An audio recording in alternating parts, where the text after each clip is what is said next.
day in my life as a full-size student na tahimik lang. Char.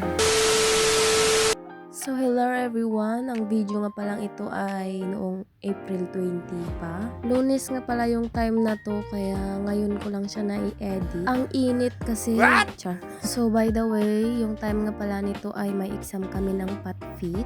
Mauuna na kaming mag-e-exam dyan kasi ewan ko sa instructor namin. Yan, pagpasok nga namin sa school ayan, nagre-review kami kasi nga kasasabi ko lang mag-e-exam kami. Tapos, hindi pa ako nag-review kaya ganyan talaga. So pagkatapos nga ng exam ayan, kumain lang kami. Pagkatapos, pumunta kami ng CBME kasi magdi-defense kami dun sa research namin. Medyo binasa-basa lang namin dyan konti yung research namin para syempre hindi namin makalimutan yung research namin. So pagpasok nga ni sir ayun, mag-a-attendance muna kami tapos yun. So pagkatapos nga namin doon mag-defense, pumunta naman kami sa isa naming room kasi mayroon ata kaming gagawin. Hindi ko maalala. Wala ata. So ayan, ewan ko, hindi ko na maalala kung anong ginawa namin dyan. Tapos ayan, naghintay lang kami ng mga ilang minuto kung anong gagawin, kung mayroon bang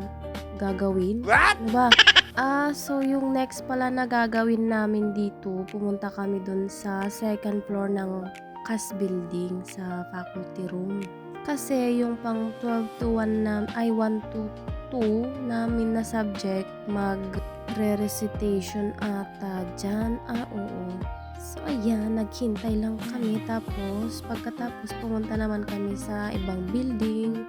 Ayan, last period. Nakalimutan ko palang i-edit ito. Nandito lang sa CapCut.